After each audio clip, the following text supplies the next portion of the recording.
अस्सलाम वालेकुम। हेल्थ आबशार में खुश आमदीद।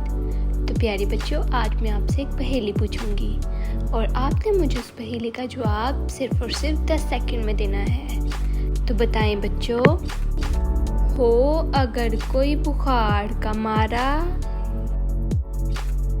क्यों ना चढ़े उसका पारा।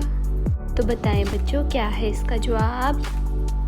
सोचें सोचें।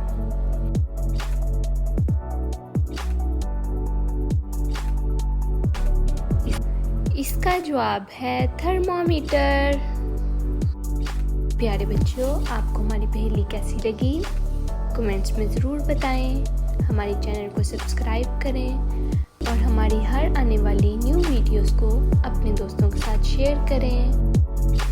खुदा हाफिज़।